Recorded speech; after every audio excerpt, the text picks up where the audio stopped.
aflições até que terminassem os 1000 anos. Depois disso, é necessário que ele seja solto por um pouco de tempo. Vi tronos em que se assentaram aqueles a quem havia sido dada autoridade para julgar. Vi as almas dos que foram decapitados por causa do testemunho de Jesus e da palavra de Deus. E eles não tinham adorado a besta nem a sua imagem, e não tinham recebido a sua marca na testa nem nas mãos. Eles ressuscitaram e reinaram com Cristo durante 1000 anos. O restante dos mortos não voltou a viver até que se completassem os 1000 anos. Esta é a primeira ressurreição. Felizes e santos são os que participam da primeira ressurreição. A segunda morte não tem poder sobre eles, porque serão sacerdotes de Deus e de Cristo, e reinarão com ele por 1000 anos. E a igreja diz: feche a Bíblia, coloque no banco, na cadeira, e pegue na mão da pessoa que está do seu lado, por favor. Isso. Atravesse os corredores, pegue na mão de quem está do seu lado. Incline a sua cabeça e vamos orar. Meu Deus e meu Pai, eu te exalto nesta noite, porque a sua igreja entendeu a sua vocação. A vocação de, no dia de domingo, não ficarem trancados em casa, mas de romperem com os afazeres do dia a dia, atravessarem os bairros, as cidades e virem para o santuário te adorar. Quando fazemos isso, Senhor, estamos aqui com o coração aberto, te dizendo que nós cremos na sua morte e ainda mais na sua ressurreição. Porque foi num domingo como esse, Senhor, que o mundo se encheu de júbilo, quando pela manhã as nossas irmãs, ao se aproximarem da sua tumba, a tumba estava vazia e permanece vazia até hoje. Isso é sinal de que o Senhor ressuscitou, ó Pai. E se o Senhor ressuscitou, todas as palavras que estão contidas no livro sagrado, que nós chamamos de Bíblia, são verdadeiras e hão de acontecer. Na noite de hoje, faz cair sobre nós o temor da sua presença. Quando este culto terminar, ó Deus, que todos os que vieram saiam meditando, saiam ansiando pela sua volta, e saiam daqui fazendo a oração do Espírito Santo: Maranata, Maranata, ora vem, Senhor Jesus. Antes que eu comece a ministrar a sua palavra nesta noite, cerque esta igreja com a sua glória, e num raio de 5 quilômetros onde houver um demônio alojado, eu dou a esses demônios segundos para sumirem daqui, porque se não sumirem, serão queimados pelo poder da sua glória, que aqui será derramada. Rasgue sobre nós o céu e manda anjos de fogo descerem aqui. Que esses anjos desçam trazendo brasas de fogo nas mãos, comecem a esparramar estas brasas entre nós, e onde houver um crente cheio do Espírito Santo, move o céu sobre ele nesta noite, ó Pai. Senhor, eu quero ouvir nesta noite um coral de línguas estranhas nesta igreja. Quero ver lágrimas rolarem pela face dos seus filhos. Também quero ver sorrisos de alegria de saber que todos estão salvos. E quando o culto terminar, Senhor, sobrará para nós apenas um gostinho de quero mais. E assim iniciaremos amanhã uma semana cheia do seu poder e alegre por causa da sua presença. Fala conosco nesta hora, é o que eu te peço em nome de Jesus. E a igreja diz: tome o seu assento aplaudindo a Jesus, por favor. Quero que você olhe para o seu irmão e faça assim para ele, ó. Diga para ele: finja que eu não estou aqui. Não, mas fale de um jeito que ele entenda e que você compreenda, que você convença ele. Diga para ele: finja que eu não estou aqui. Outra coisa, fale para ele: desligue o seu celular, engole o seu chiclete, e pode abrir a boca para dar bastante glória a Deus nessa noite. Dia desses, eu estava meditando na vida, e meditando em como é difícil servir a Deus. Servir a Deus não é para qualquer um. Servir a Deus é uma aventura. É uma aventura onde a cada dia você precisa vencer 1 milhão de obstáculos. É como se a cada manhã você fosse colocado dentro de uma jaula com leões, e fosse obrigado a matar alguns com as mãos e amarrar outros, para que depois do almoço você conseguisse a vitória completa. Servir a Deus não é fácil. Se fosse fácil, não caberia pessoas dentro desta igreja e dentro de todas as igrejas que existem pelo mundo. Ainda mais no século em que vivemos. O presente século é talvez o século mais difícil de se servir a Deus de toda a história da igreja cristã. Repito, os que nasceram no século 20 e os que nasceram no início do século 21 encontrarão uma barreira muito maior do que todos os crentes de todas as eras já passaram para servir a Deus. Por quê, pastor? Porque vivemos no mundo da tecnologia avançada e parece que a tecnologia roubou dos homens e das mulheres a crença naquilo que é metafísico, daquilo que é invisível, daquilo que não pode ser tocado. O homem do século moderno só acredita nas coisas que ele vê, só acredita nas coisas que ele pode tocar, só acredita nas coisas que ele pode reproduzir dentro de um laboratório, só acredita naquilo que a química, que a física e que a matemática mostra para ele que é verdade. Se voltássemos nas eras dos nossos ancestrais, veríamos que a ausência da tecnologia, a ausência da ciência multiplicada, dava ao homem um pouquinho mais de aptidão para olhar para o céu e imaginar que tudo que aí está não é mera obra do acaso. Não é mera obra do acaso que a terra em certo momento do dia faz brotar a relva e a relva faz brotar o oxigênio. O homem de antigamente tinha mais aptidão com a natureza, porque tudo dependia da sua mão, do seu trabalho, do seu suor. Vivemos dias de dificuldade. A Bíblia Sagrada já havia anunciado isso. Os profetas que foram antes de nós anunciaram dias terríveis. Chegaram a dizer que viveríamos um período de trevas espirituais sobre a terra. E anunciaram que a ciência multiplicada faria o amor de muitos se esfriarem. Há um texto na Bíblia que quando eu leio me apavoro. Ele diz que se possível fosse naqueles dias, ou seja, nos nossos dias, a fé até dos escolhidos seria roubada.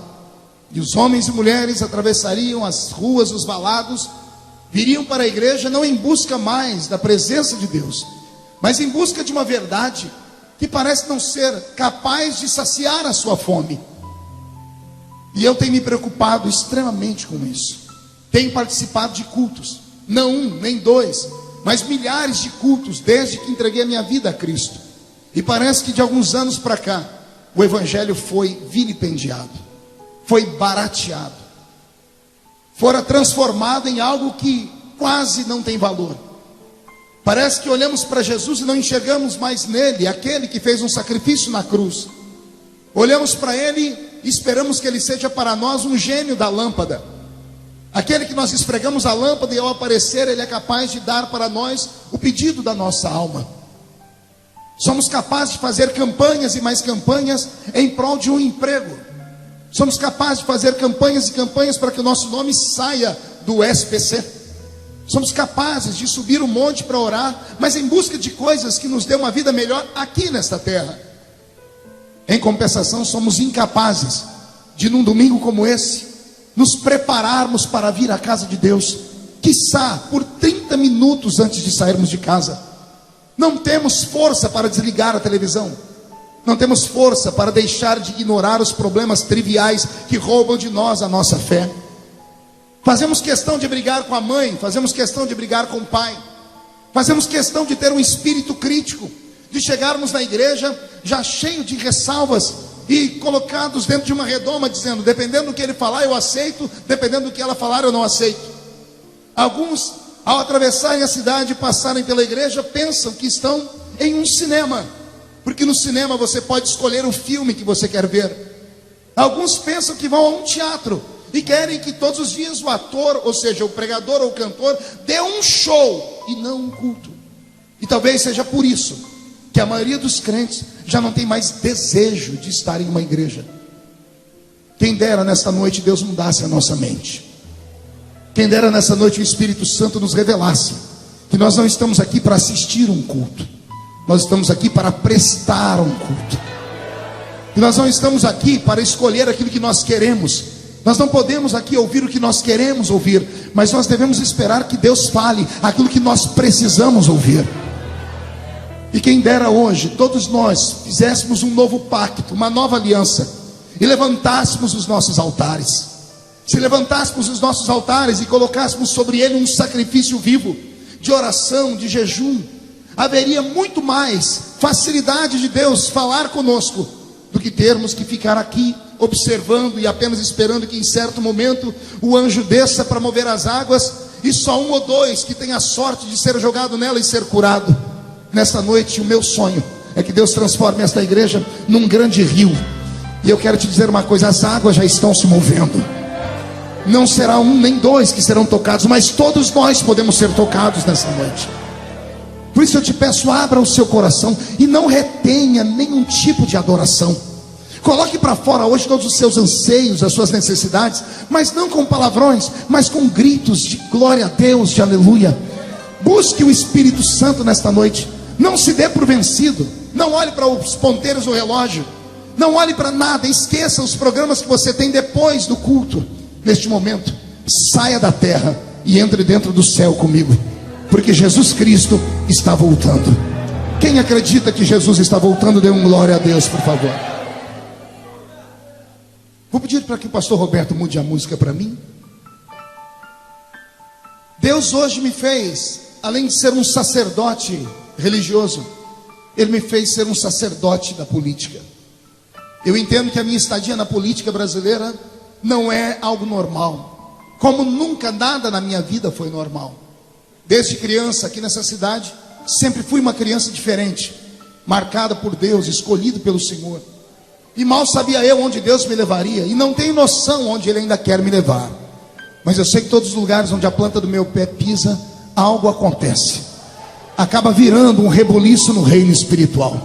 E eu não falo isso para me vangloriar, porque se você soubesse o peso que é carregar sobre os ombros uma geração inteira, e saber que pessoas dependem daquilo que você fala, daquilo que você faz, para poderem se nortear, é muito difícil. Mas uma vez dentro da política, por alguns meses, e isso aconteceu há 5, 6 meses atrás, eu cheguei a reunir o meu gabinete e disse para eles: eu vou abandonar a política. Chamei o meu mestre da política, que é o Dr. Bauer, os que trabalham comigo, o pastor Roberto, que me assessora em Brasília direto, o Wagner. Eu disse para eles: eu não sei o que estou fazendo na política, porque é tudo tão difícil, é tudo tão lento. O parlamento devia se chamar parlamento lento, porque tudo é lento, tudo lá é difícil. São 513 homens na casa menor, 81 na casa maior, que é o Senado, e ali são cerca de 600 cabeças que pensam o futuro do Brasil, pelo menos deveriam pensar. Mas na verdade somente 30 ou 40 fazem alguma coisa de fato, porque tem estrutura, tem know-how, tem dinheiro, tem conhecimento, e o restante vai agarrado àqueles que ali estão. É moroso o processo, é difícil, e ainda mais eu que sou imperativo. Cheguei a comentar com a minha equipe: se Deus não revelar o que eu vim fazer aqui por esses dias, eu vou abandonar a política. Cheguei a vir à igreja e pedir oração. Falei com a pastora Roseli, com o pastor Valdeci, saindo ali para aquela porta. Eu disse: se Deus não falar comigo por esses dias, eu abandono tudo isso. E de repente, da noite para o dia, Deus me coloca no olho de um furacão. Eu dormi, imagine você dormindo em uma praia, na beira da praia, tomando uma água de coco, um chapéu sombreiro sobre você, em paz. E você adormece. De repente você abre os olhos e acorda, você não está mais na praia, está dentro de um barco, no meio de uma tempestade, numa madrugada, sem remo, sem bússola. Foi isso que aconteceu comigo. E depois de 4 ou 5 meses, eu começo a entender todo o processo de Deus. Deus me colocou num lugar para enxergar algo que a igreja já não está mais enxergando. De que estamos só de passagem aqui. Que mais um pouquinho de tempo, e o que há de vir, virá, e não tardará. Eu preguei no mundo todo, ou boa parte dele. Nunca me ative para as coisas que nos cercam, porque a vida humana, ela é regrada e ela é regida pela política. E embora a política seja, parece que um antro de coisa ruim, não dá para viver sem ela. E pela minha vida toda como cristão, eu deixei a política de lado, nunca me envolvi com nada, pelo contrário, pregava contra ela. E hoje, graças à política, eu tenho informações que eu vou dar a vocês aqui, que me dá angústia, e o coração chega a bater forte. Semana passada, a Inglaterra, talvez um dos países mais antigos do mundo, um país de histórias, de princesas, de cavaleiros, um país que tem a sua bandeira de um cristianismo verdadeiro, o país que abraçou em certo momento o protestantismo, um país da grande igreja anglicana e coisas mais, o país de John Wesley, o pai do avivamento das Américas, o país, pastor Elias, de Jonathan Edwards, o pregador de um único sermão. Alguém já ouviu falar dele? Jonathan Edwards foi o pregador que pregou um único sermão, chamado Pecadores na Mão de um Deus Irado. A história diz que enquanto ele pregava, as pessoas dentro do templo levantavam os pés, porque sentiam fogo nos pés, mas não era o fogo do Espírito Santo. As crianças gritavam dentro do culto, porque diziam: mamãe, eu estou vendo demônios. Deus transportou a igreja naquele culto para dentro do inferno. E houve naquela noite, dentro da Inglaterra, um reboliço e um avivamento. E os crentes voltaram, pelo menos por um espaço de 4 ou 5 anos, a prática da oração, do jejum e da santificação. A Inglaterra, que foi berço de tantas coisas boas, semana passada, receberam com tristeza a notícia de que entraram no Supremo Tribunal Federal inglês com um pedido para que as igrejas cristãs se preparem para fazer casamento de pessoas do mesmo sexo, de maneira obrigatória. Não estou falando de união estável, não estou falando de união civil, que é feito pelos cartórios, estou falando de união religiosa. O que nós vemos batendo na tecla há muito tempo, dizendo: gente, abra os olhos. E alguns crentes até dizem assim: não, deixe eles estão lutando por direitos, eles podem ser felizes, podem conquistar, moraram junto, construíram um patrimônio. O que tem? Eles têm direito de um ter parte do patrimônio do outro, a união estável. Uma vez a união estável aprovada, alguém disse: então, se já tem união estável, por que não a união civil? Porque a união civil vai protegê-los. Quando um morrer, o outro tem direito à pensão, o outro tem direito à aposentadoria, é direito. E eu venho falando há 3 anos dentro daquele parlamento, e venho dizendo: vocês não sabem onde eles querem chegar, não são apenas direitos, eles querem provocar. E a Inglaterra, que era o país que mais protegia as igrejas, está apavorado. Se o Supremo Tribunal inglês arguir que isso é constitucional, o pastor e o padre que não casar as pessoas do mesmo sexo será preso como crime inafiançável. E o nosso país caminha para esse rumo também. Mas isso é só a ponta do iceberg. Semana passada eu tive acesso a documentos. 12 países da Europa já aprovaram que pedofilia não é crime. A Alemanha, semana passada, teve um debate sério, porque um grupo do país elegeu um parlamentar alemão, e ele representa o progresso do mundo. E ele tem lutado com projetos para que o pedófilo não seja preso mais. E ele disse por quê? Ele é um psicólogo. Ele disse que o pedófilo, ele tem muito a aprender com a criança, e que a criança tem que ter direito sobre o seu corpo, e o pai e a mãe não pode mandar nela. Pedofilia é sexo de adulto com criança, gente. E o mundo todo bate palmas para isso. Anteontem, o parlamento uruguaio, o país nosso, vizinho aqui do lado, aprovou a legalização da maconha. Todas as famílias vão poder plantar maconha no fundo da sua casa. Isso assustou o mundo inteiro, porque tem muita gente que luta por isso. Você sabe disso. Se não sabe, deve estudar um pouquinho mais. Um dos maiores defensores da legalização da maconha no Brasil é o ex-presidente Fernando Henrique Cardoso. Ao lado dele vem 1 milhão de pessoas que trabalham em emissoras de TV. Há 3 semanas atrás, o programa Na Moral fez um programa só sobre isso. E eu tive que ouvir com vontade de vomitar o líder daquele programa e outras pessoas que ali estavam batendo palma e dizendo: tem que legalizar mesmo. Quando se legaliza, aí as pessoas vão dizer: não, mas é só maconha, a maconha não faz isso ou aquilo. É como a união estável, é aqui no comecinho. Legaliza isso, daqui a pouco os nossos filhos vão estar comprando cocaína no boteco da esquina. E o nosso mundo vai virar a cena de um filme daquele Resident Evil. Já viu o Resident Evil? Um monte de zumbis andando pelas ruas. Porque é isso que as drogas fazem com as pessoas. E o que me apavora é saber que o mundo inteiro assiste isso calado. Ninguém se revolta. Há cerca de 10, 12 anos atrás, houve uma novela brasileira chamada, se não me falha a memória, Selva de Pedra. Dentro da Selva de Pedra tinha um casal homossexual. 2 mulheres. Na primeira cena em que uma apareceu piscando para a outra, o Brasil se revoltou.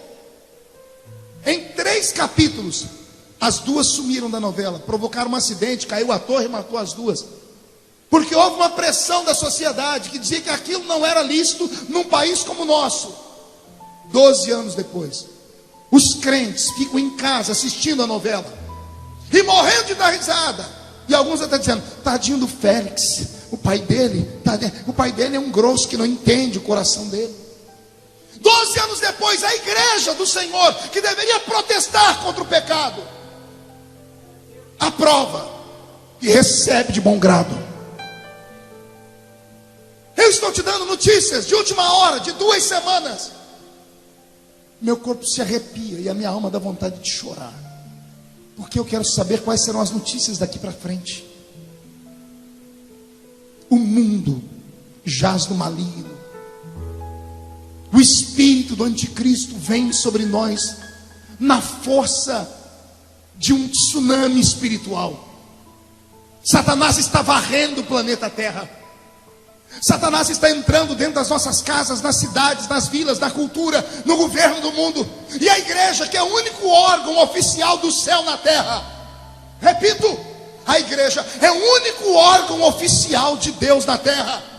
Ela que tem que dar vazão e mudança na sociedade. A igreja que provoca mudança nos valores e nos costumes. A igreja está sendo escamoteada, está sendo jogada para escanteio. E em nome de um Estado laico, porque esta é a palavra mais bonita que as pessoas escutam. Meninos de escola, aprendam isso, que isso aí vai virar debate na classe de vocês. O Estado laico. O que é o Estado laico, pastor? É um Estado sem religião oficial. Concordo. Porque nenhuma religião pode ser a religião oficial de um país, senão não há liberdade. Porque todas as pessoas têm liberdade de escolher o seu caminho. O próprio Deus deu ao homem liberdade de escolher o seu caminho. Então a laicidade significa que o ser humano pode escolher a religião que ele quiser, e o Estado vai dar ao ser humano a proteção. Nós estamos aqui hoje nesse culto protegidos pela lei. Sabia disso ou não? Semana retrasada eu prendi 3 pessoas num culto lá em Santarém, no Pará. Estávamos em 40 mil pessoas louvando a Deus na rua, e entrou um monte de meninos lá com a bandeira desse movimento esquisito e começaram a gritar no meio do culto. Os crentes apavoraram, fizeram o sinal da cruz, e eu, como conheço a lei, peguei o microfone e disse: onde está a polícia? Código Penal, artigo 208. Use o Código Penal e que essas pessoas saiam algemadas daqui de dentro. Porque culto é um lugar inviolável. Esse lugar onde nós estamos, ele é guardado pela Constituição. Querem fazer arruaça, querem fazer porcaria, façam da porta da igreja para trás. No nosso meio não. No nosso meio não podem fazer. Então veja só, o Estado laico significa que o Estado vai dar proteção para o ser humano seguir a religião que ele quer. Até aqui eu concordo. Mas a falta de ensino, a falta de esmero, a falta das pessoas buscarem conhecimento, está transformando o Estado laico em um Estado ateu. Querem tirar os símbolos religiosos de todos os lugares. Semana retrasada, na marcha do Papa, lá no Rio de Janeiro, houve paralelamente a marcha das vadias. E com todo respeito às mulheres de bem, não precisa nem ser mulher cristã, mas todas as mulheres de bem, acredito que não se sentem representadas por vadias. Porque as mulheres vadias no meio da rua, seminuas, pegaram imagens do símbolo católico e quebraram no meio da rua. Agora, não sei se você se lembra, há 3, 4, 5, 6 anos atrás, não sei quanto tempo, Houve um pastor que pegou uma imagem e ele não chutou, ele apontou a imagem com o pé. Quem lembra disso? Bispo Von Elde, 12 anos atrás, da Igreja Universal. Ele não chutou, ele apontou a imagem com o pé. O mundo caiu em cima da nossa cabeça. Teve igrejas que foram queimadas, depedradas. Todo mundo se revoltou. 12 anos depois, é como se nada tivesse acontecido. Há um espírito de medo no meio das famílias. Há um espírito que está nos fazendo andar de cabeça baixa, aceitar tudo como se tudo fosse normal. E isso não é normal. Eu só posso dizer uma coisa: Jesus está voltando. E se Ele está voltando, a minha pergunta é: como é que Ele vai encontrar a sua família? O que é que vai acontecer com a sua família dentro de alguns dias? O Congresso Nacional Brasileiro aprovou uma lei que em 2016 todos os nossos filhos vão poder começar a frequentar a escola com 4 aninhos de idade. A maioria das mulheres, as mães, vão bater palma, vão dar glória a Deus, vão dizer: estou livre do fardo. Meus filhos vão para a escola. Pastor, isso é coisa de primeiro mundo. Imagine, a criança vai poder saber mais coisa, vai poder aprender, vai poder passar mais tempo bem cuidada. Será que é essa a intenção? O governo que aí está é um governo socialista. O governo que aí está é um governo de esquerda. É um governo que faz de tudo para desestruturar o ser humano. É um governo que destrói a família. Leia a base desse governo. Entre na internet, use a internet para uma coisa boa. Seja curioso. Entre no site do partido que governa o país e leia lá quais são as doutrinas deles. E você vai ver lá que uma das bandeiras principais é o aborto, a outra é a descriminalização das drogas, a outra é desarmar a população. Pergunte aos policiais, nós temos uma aqui no púlpito, como hoje existe uma luta para que os policiais percam todos os seus instrumentos, suas armas, querem arrancar, querem desarmar a população brasileira. Os criminosos têm mais valor do que um policial. Está tudo invertido nesse nosso país. Ora, ser hétero nessa sociedade é uma vergonha. Porque ser homossexual é a melhor opção, é a moda. A televisão aplaude. Pega a novela da Globo. Quando colocam lá um gay, não, agora estão colocando evangélicos também, pastor. Veja a cara do crente que está na televisão. Tem cara de maluco. Se veste como se fosse um Zé Mané. Tudo que vão falar com ele tem tom preconceituoso. Mas quando é um homossexual, ele é querido. Ele é bonito, é inteligente, é sagaz. Será que só eu percebo que é uma trama do diabo para desestruturar a nossa casa? Ah, se eu pudesse voltar no tempo, eu ia colocar a lei que os meus pais colocaram para mim e eu lutei contra eles, para a gente não assistir televisão. Começo a entender aqueles velhos e velhas de cabelos brancos, que a quem eu chamei de retrógrados, de gente maluca, da idade da pedra. Começo a entender por que eles se policiavam e se santificavam tanto. No afã de querer acompanhar o mundo moderno, destruímos as nossas famílias. A maioria dos meninos e meninas da nossa igreja tem mais facilidade de ouvir músicas do mundo do que ouvir louvores. Pegue o telefone da sua filha ou do seu filho, os iPads e tudo deles, o que você puder, e veja as músicas que eles escutam.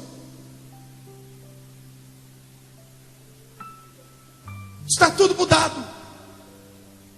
Tentamos fazer isso para os nossos filhos não serem jogados para escanteio, mas eles não conseguiram separar o joio do trigo. Ao invés de ouvir, porque nem toda música é ruim, nem toda música é maligna, nem toda música vem do demônio. Mas os nossos filhos não têm a habilidade de separar o que é bom do que é ruim.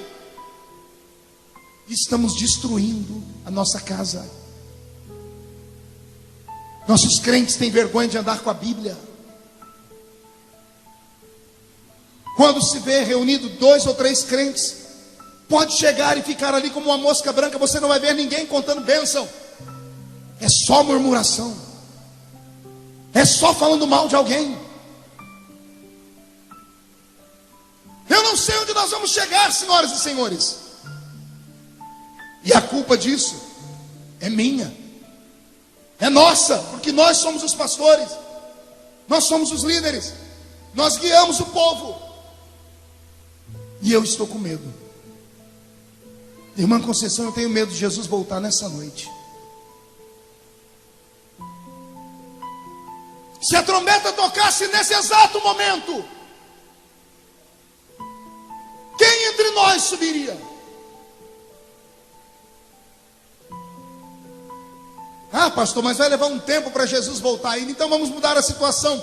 Ao término desse culto, você me garante que vai chegar em casa vivo? E se a morte chegar antes?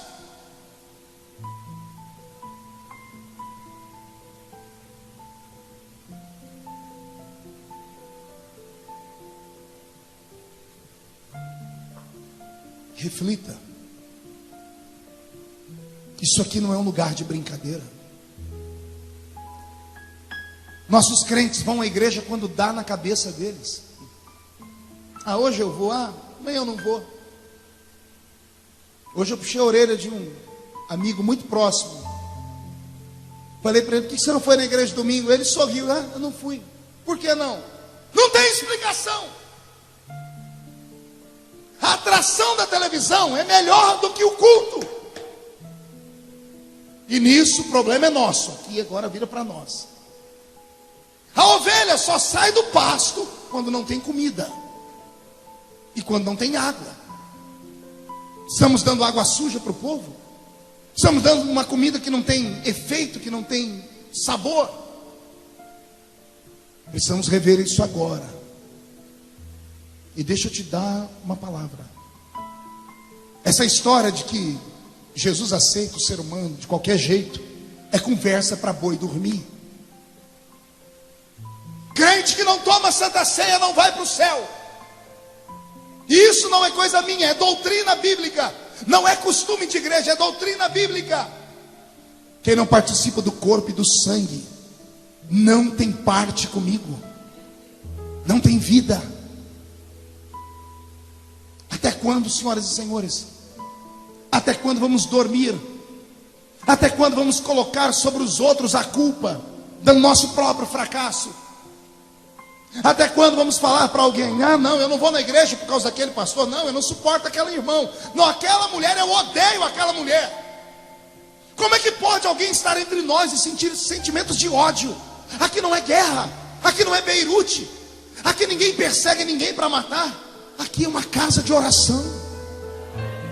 Eu vou repetir, aqui é uma casa de oração. A gente vem se arrastando pelas ruas no intuito de, ao entrar aqui dentro, receber uma descarga de autoridade, para recarregar a nossa bateria, para sair lá fora e encarar o diabo de novo.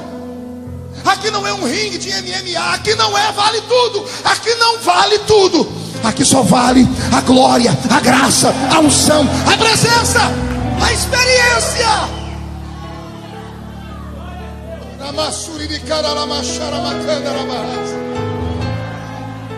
Sabe o que vai acontecer com você que não vai à igreja nenhuma? Você vai se transformar no pior ser humano do mundo, porque você conhece e não pratica. O diabo vai fazer a sua mente endurecer, os seus ouvidos vão criar comichões, e daqui a pouco para você tudo será da base do relativismo, porque essa é a doutrina do mundo moderno. Depende, pastor, depende do ponto de vista que você vê. Não depende de ponto de vista, porcaria nenhuma. Depende de entrega, depende de paixão, depende de vida, de experiência. Isso aqui não é uma reunião de loucos, não loucos no sentido que o mundo pensa, é uma reunião de loucos apaixonados. Isso aqui tem que ser uma reunião de gente que quando entra aqui dentro diz assim: Jesus, eu quero ver o Senhor custe o que custar. Nem que eu saia daqui mancando aleijado igual Jacó, mas eu saio daqui com o meu nome trocado. Deus te trouxe hoje aqui para te dar um despertamento. Eu li um texto do Apocalipse. Estamos distante desse texto, acredito. Mas Jesus em breve vai fazer esse texto acontecer. Para que esse texto aconteça, é primeiro necessário que a trombeta toque. Para que a trombeta toque, a igreja tem que fazer a sua parte, evangelizando o mundo. Enquanto nós não anunciarmos Jesus como Salvador, Ele não voltará. Enquanto o seu vizinho, seu amigo de escola não saber quem é Jesus, Jesus não voltará. O evangelho do reino tem que ser anunciado. E aqui vem a minha preocupação. Tecnologia. Eu não ensino sobre Jesus para o meu amigo, você não ensina para o seu. Aí a internet ensina e mostra um Jesus que não é o nosso. Mostra um Cristo que não é o nosso. Eu tive acesso há poucos dias atrás a uma conversa com um bruxo, e ele me disse que o maior polo de evangelização de bruxaria do mundo é a internet. Sabia disso? Você não sabe o que seus filhos ficam fazendo a madrugada inteira na internet, Facebook e um monte de coisas que são compartilhadas. Está sendo disseminado pela internet um evangelho desgraçado, um evangelho que não é o nosso, porque nós não falamos do Cristo verdadeiro. A internet mostra um Cristo fajuto, mostra um Cristo que até tendências homossexuais tem. Tem Jesus para tudo quanto é gosto na internet. Precisamos acordar, senhoras e senhores. Nós temos na mão um livro. Não podemos trocar esse livro. Eu vou falar de novo. Isso não é só um livro, é uma bússola. Isso não é só uma bússola. Isso aqui é a minha enxada, é a minha ferramenta. Não é só uma enxada, é o meu alimento diário. Se você não come a palavra, você fica fracassado. Se você não se alimenta de Deus, você nunca vai sentir Deus. É por isso que alguns crentes desistem de Deus, desistem da igreja, porque eles estão tão fora de Deus que não sentem mais nem a necessidade de estar perto dele. Deus nessa noite quer nos preparar para o arrebatamento da igreja. E vai acontecer. Dada a palavra de ordem, o mesmo Senhor descerá do céu com alarido e voz de arcanjo. Os que morreram em Cristo ressuscitarão primeiro. Depois nós, os que ficarmos vivos, seremos transformados e arrebatados seremos, e estaremos para sempre com o Senhor nos ares. Quem acredita nesse texto? Antes da igreja subir, haverá um grito. Dada a palavra de ordem, o Pai sentado no seu trono olhará um relógio eterno. O relógio de Deus está quase cruzando os ponteiros à meia-noite. Estamos mais perto de Jesus hoje do que quando aceitamos a fé. Deus é regido por sinais, ou melhor, Ele rege o mundo por sinais. Leia em casa, volte a ler a Bíblia. Leia Mateus capítulo 25, leia a parábola das 10 virgens, leia sobre os sinais que antecederão a vinda de Jesus. Leia e crie temor. Leia e veja os discípulos perguntando: quando será a sua vinda? E Jesus diz: olhe para o céu, olhe para o mar, olhe para a terra, veja os terremotos, os maremotos, filhos contra pais, pais contra filhos. Veja tudo isso e se aperte e saiba que está próximo o dia do seu regresso. Ele deixou sinais. Depois dos sinais, quando Deus ver que tudo está cumprido, Ele dará um grito. O grito dele é para que o filho fique de pé. Eu imagino que Jesus já está se ajeitando no trono.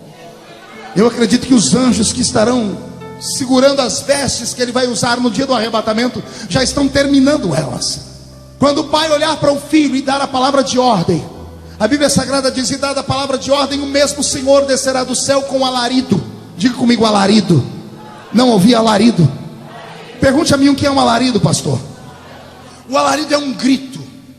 É um grito que toda a humanidade deveria ouvir, mas não vai ouvir. Apenas se ouvirá esse grito lá no Oriente Médio, somente entre os descendentes de Abraão. Só os judeus ouvirão esse grito, porque é a forma deles saberem que o Messias que eles mataram era o verdadeiro Messias. Quando Israel for atingido por esse grito, começa um colapso no mundo, porque eles começam a chorar, começam a gemer. E no meio do gemido e choro deles, a igreja começa a ser preparada. Dada a palavra de ordem, o mesmo Senhor descerá do céu com alarido e voz de arcanjo. O arcanjo dará um grito no céu, dizendo: já estou preparado. Levantará uma trombeta brilhante. uma trombeta que está sendo polida todos os dias. Eu não sei qual será a nota musical daquela trombeta, mas eu sei que será bela, pastor Evandro.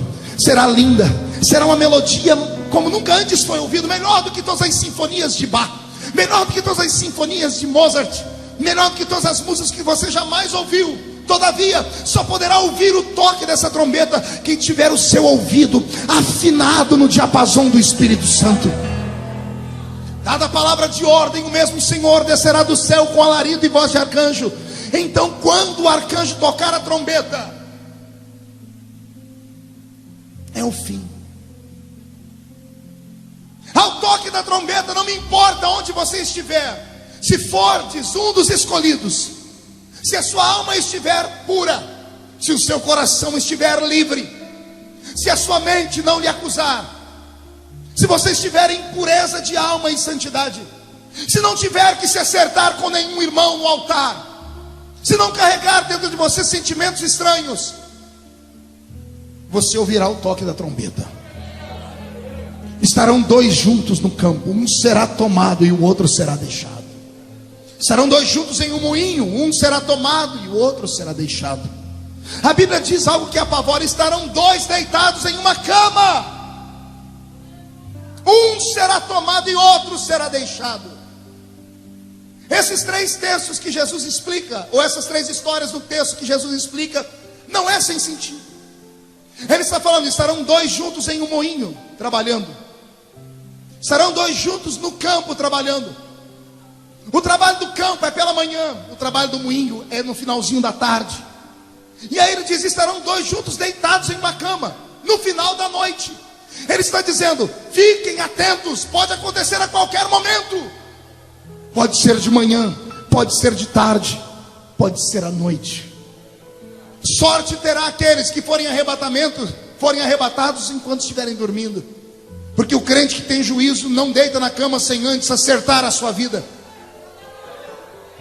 Ezequiel: terá sorte aqueles que forem arrebatados durante o sono, porque eles antes de dormir vão ter colocado o joelho no chão, dizendo: Deus, perdoa os meus pecados.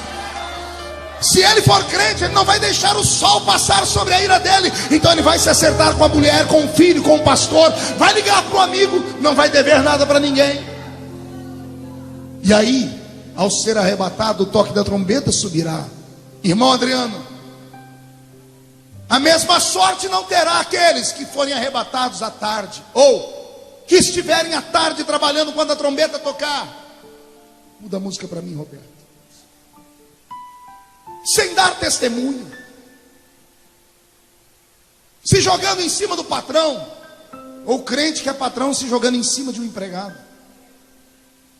Pessoas roubando, pessoas dando prejuízo para os outros, contando piadas numa rodinha, azarando pelo Facebook, mexendo com meninas, mexendo com meninos, preparando o encontro da noite no motel. Esses não terão a mesma sorte. E toda a vida que eles tiveram com Deus não valeu nada. Nada. Foi uma mera fantasia. Porque estiveram com Deus e não aprenderam nada com Ele. Estiveram em uma igreja e não aprenderam nada sobre fé. Mas o pior e mais triste será aqueles que estarão em casa. Porque Jesus disse: estarão famílias reunidas, um será tomado e outro será deixado. Eu me emociono. Famílias inteiras que estão aqui serão divididas no dia do arrebatamento. Maridos subirão, mulheres ficarão. Mulheres subirão, maridos ficarão. Pai e mãe subirão, os filhos ficarão. Subirão os filhos, ficarão os pais. Porque moram no mesmo lugar, mas não comungam da mesma fé. Levam o evangelho de qualquer jeito. Empurram a sua fé na base de qualquer maneira. Jesus está voltando. Os que morreram em Cristo ressuscitarão primeiro. Oh, esperança bendita. Oh, esperança linda. Aqueles que me ensinaram a fé e que já deitaram, que já estão nos elíseos do Senhor, ressuscitarão de suas tumbas. O mar será obrigado a devolvê-los, aqueles que morreram lá. A chama das inquisições será obrigada a devolver os crentes que foram queimados. As arenas do Coliseu Romano serão obrigados, no meio da areia, a devolver os seus mortos. Porque o crente não será esquecido. Os que morreram em Cristo ressuscitarão primeiro. Agora respire fundo. E depois nós, os que ficarmos vivos, seremos transformados.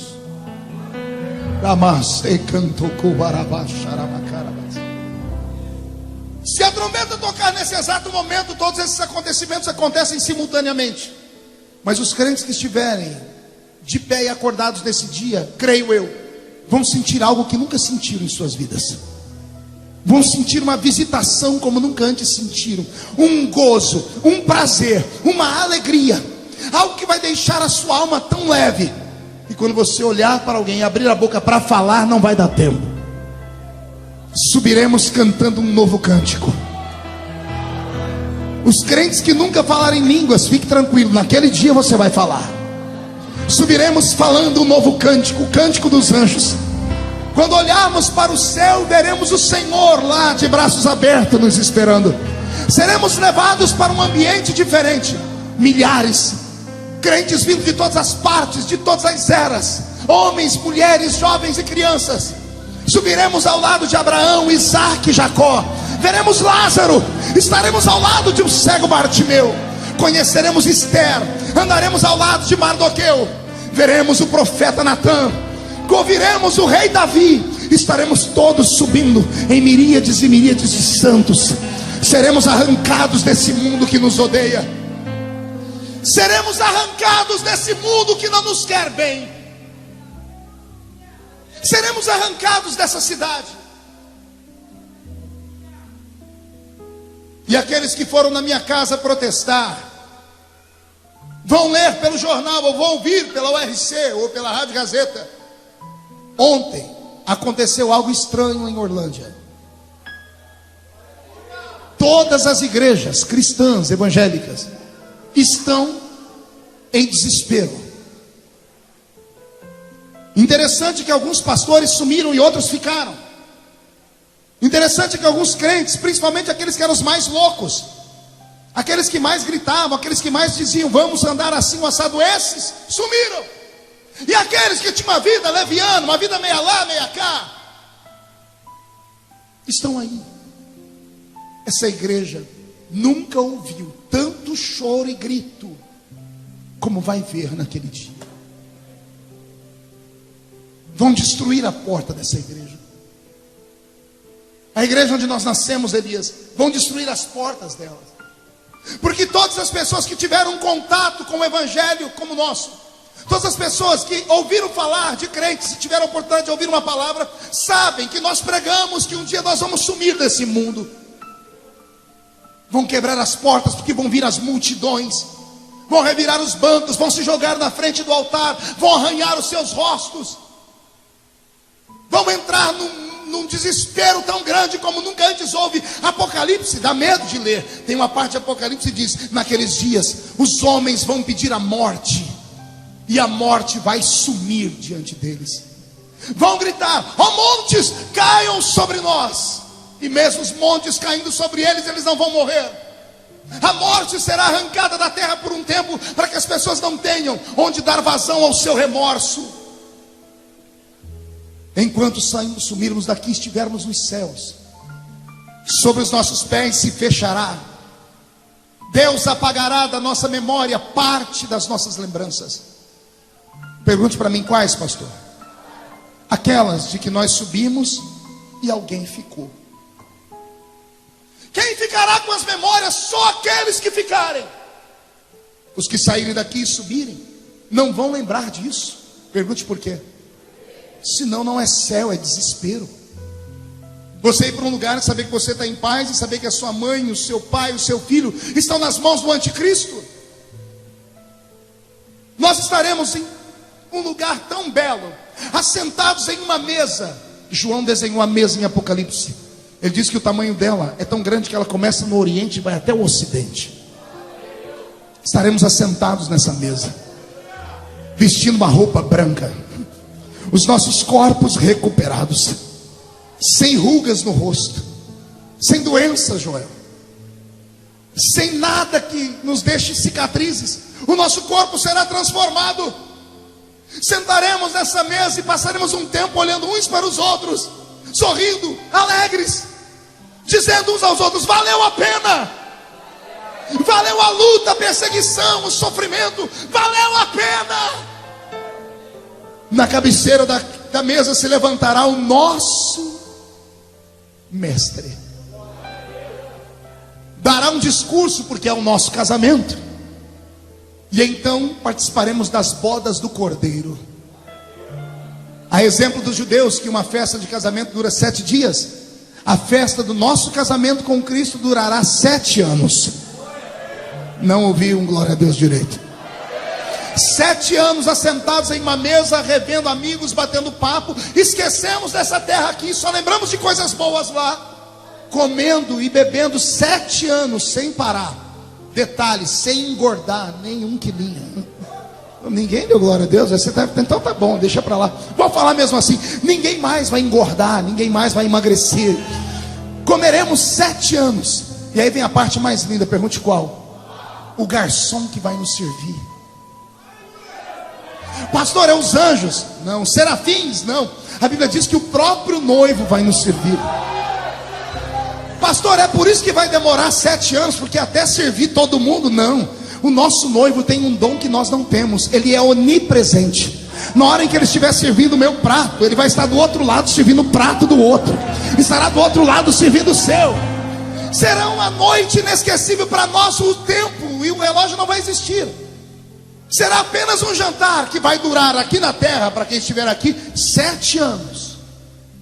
E nesse período de 7 anos, esse mundo vai virar do avesso. Os primeiros dias, o Jornal Nacional e todos os jornais do mundo vão começar a dizer, tentar explicar para onde é que nós fomos.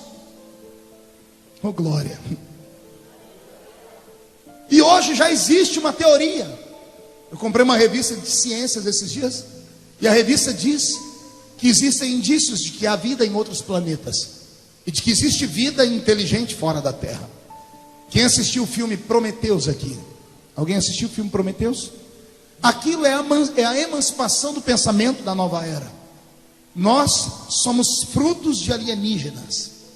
Então eles dizem que esses alienígenas qualquer dia desses vão vir a esse mundo e vão retirar parte do mundo que não evoluiu. E quem são os que não evoluíram? Os crentes. Pergunte por quê? Que a gente não aceita nada que é errado. É sério, nós não aceitamos nada que é errado, somos retrógrados. Não aceitamos o que o mundo chama de progresso. Então nós somos uma pedra no sapato do mundo. Então já há uma teoria de que em qualquer momento serão abduzidos milhões de pessoas desse planeta e levados para um outro planeta para serem treinados. Já existe isso na internet. Olha o que o diabo está fazendo. Já está arrumando uma desculpa para falar para onde é que nós fomos no arrebatamento. Depois que isso acontecer, o anticristo, o homem do pecado, se levantará com autoridade jamais vista, com poder e autoridade capaz de fazer sinais e prodígios. Ao lado dele se levantará um líder religioso chamado falso profeta. E esse falso profeta já tem súditos nos nossos dias. Ecumenismo. Qual é a palavra, igreja? Não ouvi?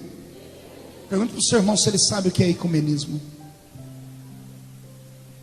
É você colocar dentro de um lugar um pastor, um padre, um babalorixá, um budista, de todas as religiões, falar assim: nós servimos todos ao mesmo Deus, só tem diferenças, podemos comungar, caminhar juntos.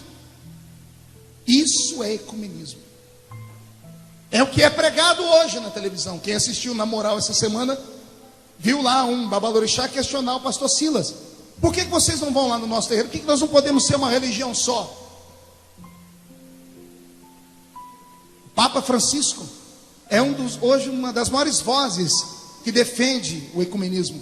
Ainda ontem ele mandou uma carta para um líder muçulmano no Egito, pedindo paz e trégua e dizendo que eles podem conversar, porque afinal de contas, Alá e Jeová e Jesus são o mesmo. O mundo caminha para o encontro da igreja com Jesus. O mundo caminha mostrando para nós sinais. O ecumenismo já está aí. Senhoras e senhores, abramos a nossa mente. Não é tempo de brincar. Jesus está voltando. Os primeiros 3 anos e meio serão de paz. Esse anticristo vai conseguir fazer Israel e os palestinos fazerem as pazes. Esse anticristo vai conseguir uma fórmula que vai matar a fome da sociedade inteira. Ele vai conseguir resolver o problema do efeito estufa. Ele vai conseguir resolver o problema da água. Vai acabar as barreiras. Teremos uma moeda única no mundo. Teremos uma linguagem única. O mundo será globalizado. Não haverá mais passaporte. Ele vai conseguir transformar o mundo em um só povo. A exemplo do que quis Nimrod na Torre de Babel, quando quis que todos os homens e mulheres habitassem num só lugar e falassem só uma língua. É o espírito do anticristo. Mas quando isso estiver acontecendo, um povo vai se revoltar aqui. Pergunte quem? Os desviados. Os que não subiram conosco. Os que não foram para o céu conosco.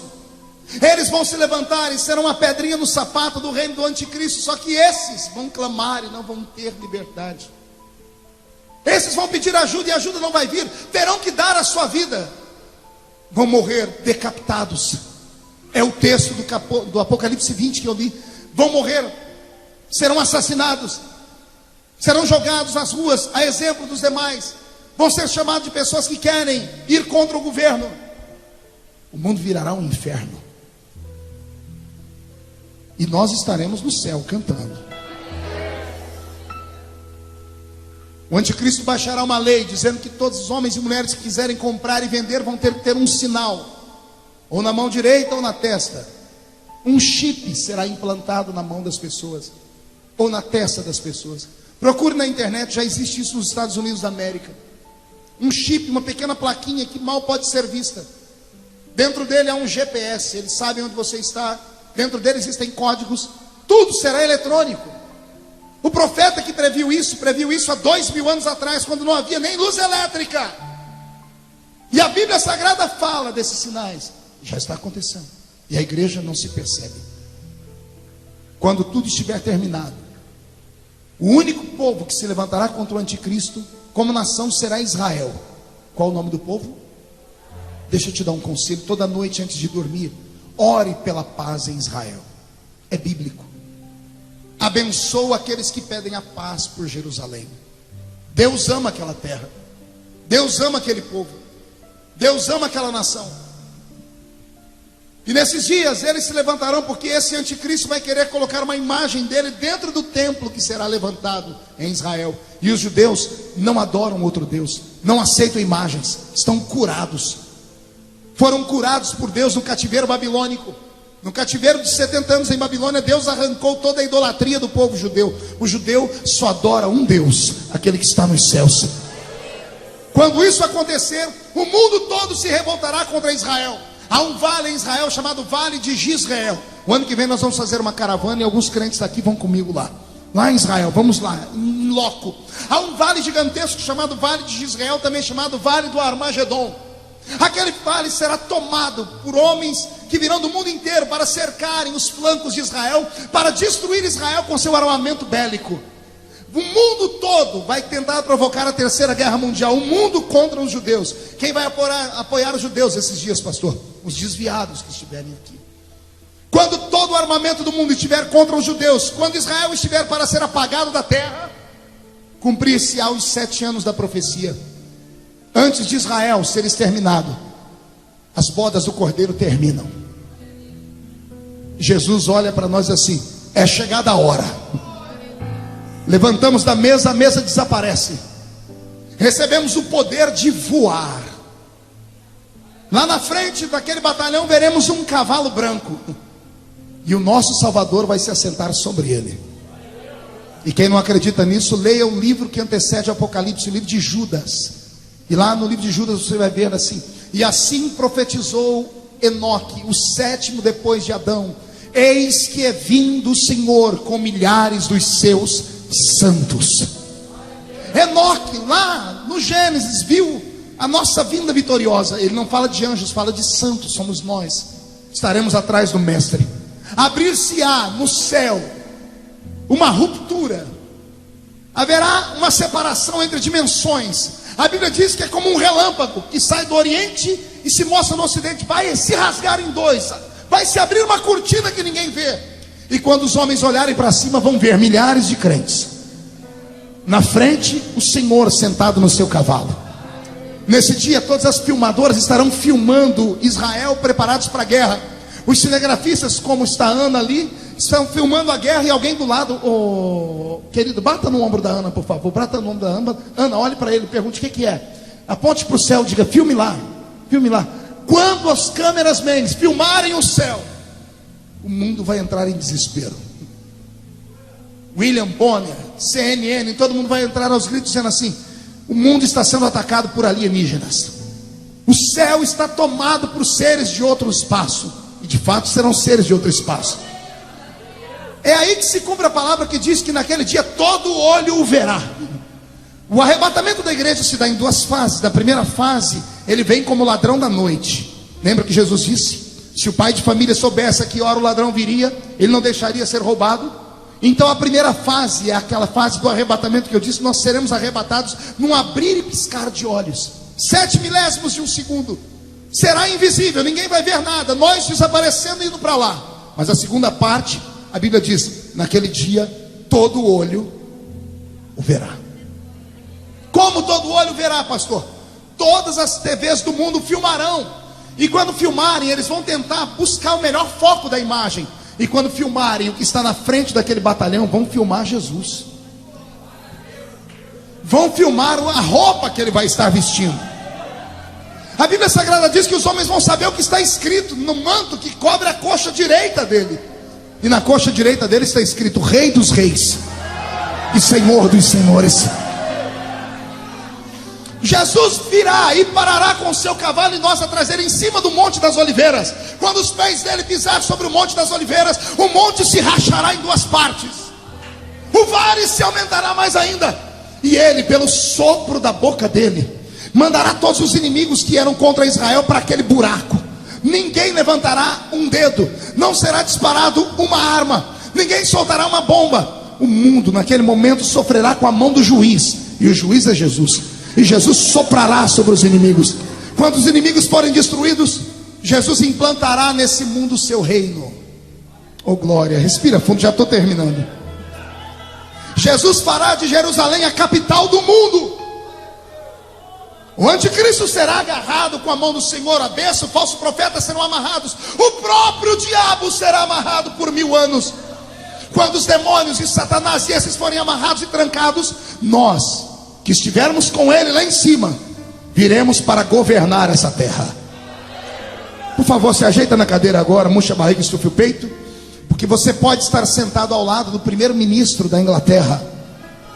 Você não entendeu? Você pode estar sentado ao lado do primeiro-ministro dos Estados Unidos da América. Você pode estar sentado sobre o próximo primeiro-ministro do Brasil, porque o governo será de Jesus. Ele governará e ele terá ministros do mundo inteiro para governar. Você está sentado perto da pessoa que vai administrar o estado de São Paulo, Minas Gerais, eu não sei qual. A Bíblia diz que naquele dia seremos reis e sacerdotes do Senhor. Quem está preparado para isso? Então levante a mão direita, por favor, agarre o ombro do seu irmão, chacoalhe ele até ele ficar irritado. Por favor, tira alguém do lugar aí. Isso, não, mas faz com força. Diga: você está entendendo isso? Diga: Jesus está voltando, e Ele hoje está sacudindo a sua vida, está sacudindo a sua família, está sacudindo a sua fé. Esta é a igreja do arrebatamento. Só quem vai ser arrebatado não dá um grito, não, dá um berro de glória a Deus nesse lugar.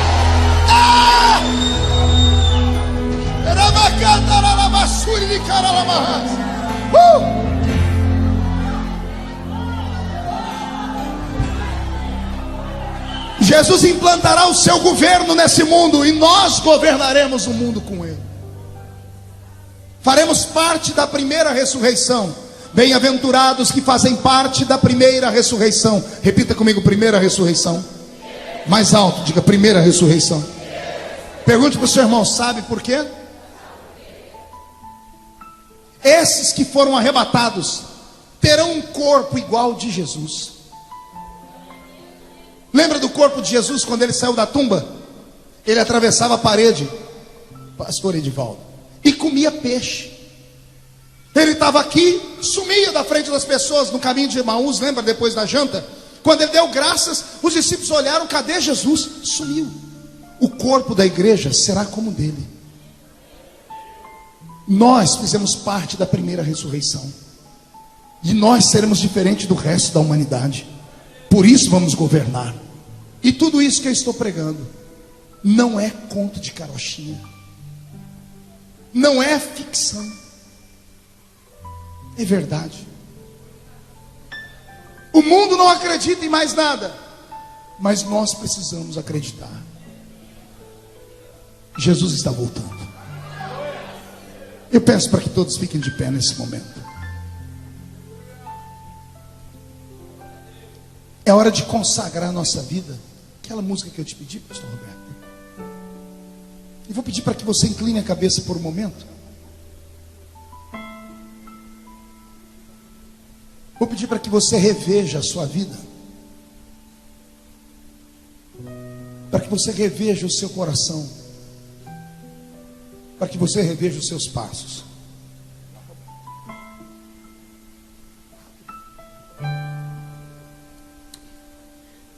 Tua palavra escondi, guardada no meu coração, pra eu não pecar contra ti, Senhor. A tua palavra escondi, minhas vestes no sangue lavei, e das tuas águas bebi, para ser uma oferta agradável a ti. Minha vida a ti consagrei. Meus dons e talentos são pra te servir. Meus dons preciosos são teus. Não vejo razão na minha vida sem ti. Tu és meu Senhor e meu Rei. Assim como o fogo refina o ouro, vem tua obra em mim completa, até que o mundo possa ver tua glória em meu rosto brilha.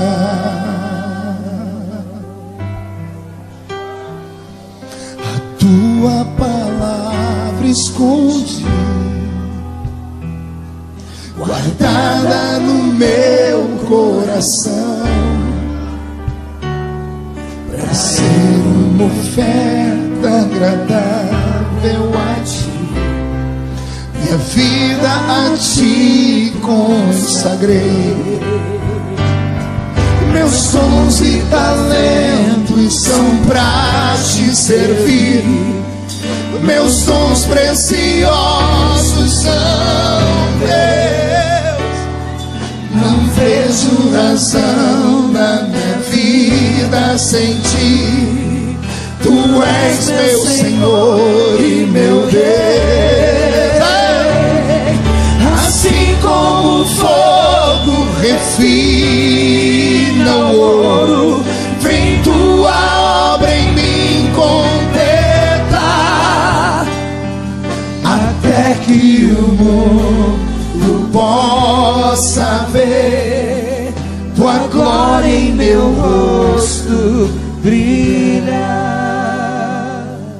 de cabeça baixa, eu quero fazer 3 convites.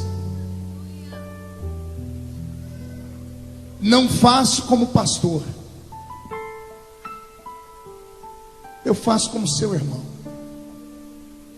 O primeiro é para homens e mulheres que estão afastados do Evangelho.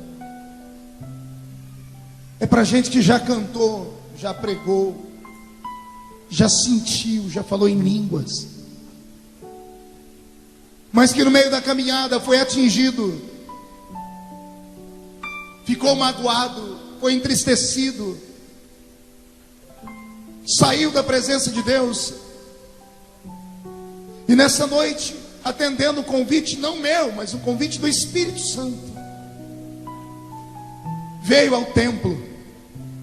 Você não sabe a alegria que você está dando a Deus. E Jesus me manda te fazer um convite, meu irmão, minha irmã. É hora de voltar.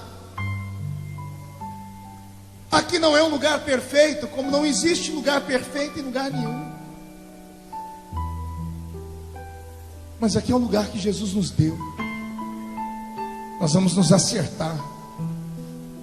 E se você tiver coragem de voltar para Jesus hoje, eu vou orar para Jesus devolver tudo que foi roubado da sua vida. O segundo convite vai ser para pessoas que não são evangélicas, vieram hoje pela primeira vez, ou a segunda, ou a terceira, não entenderam muito do que eu falei, mas sentiram tudo. Sabe que o mundo está perdido e sentiu paz nesse lugar.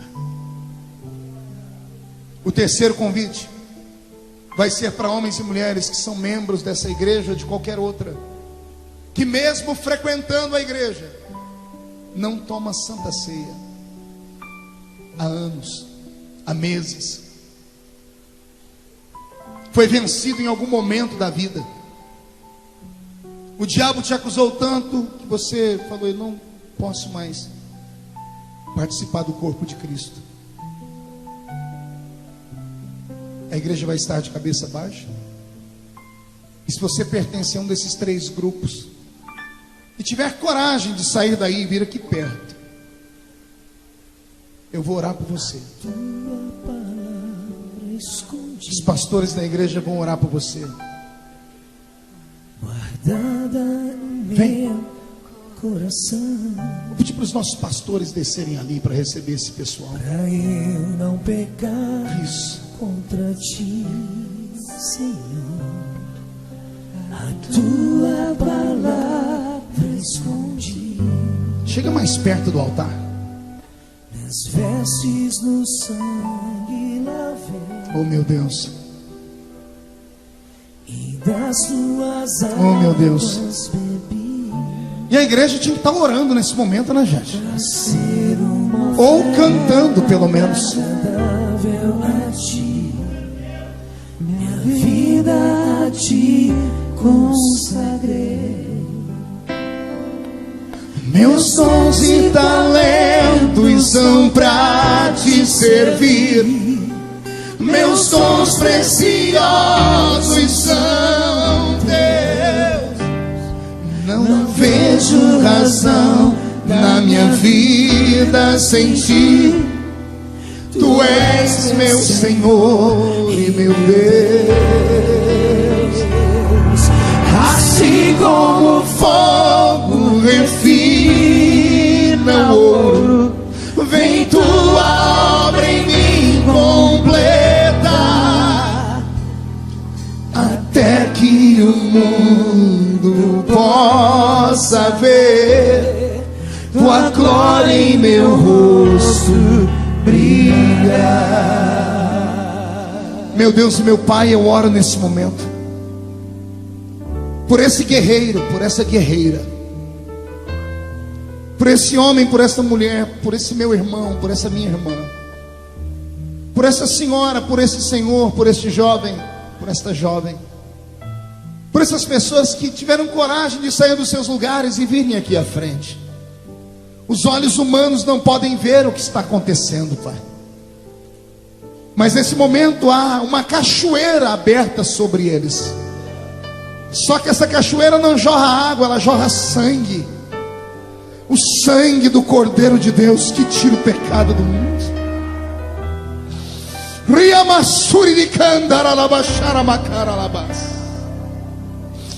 O seu sangue começa a purificar, ó Pai. O seu sangue começa a lavar nesta hora.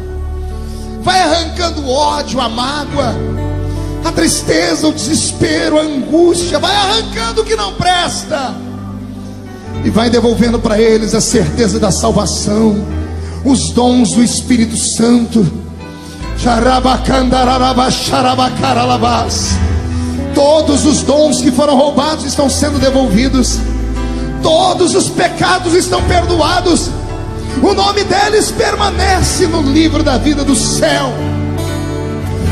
E neste momento, ó Pai, eu profetizo que se a trombeta tocar agora, esses que vieram à frente vão primeiro do que nós, porque eles estão nascendo de novo no altar, estão derramando-se no altar. Pai, eles precisam de um milagre, como nós também precisamos. E por isso, Pai, eu abençoo a vida deles em nome de Jesus. E a igreja diz...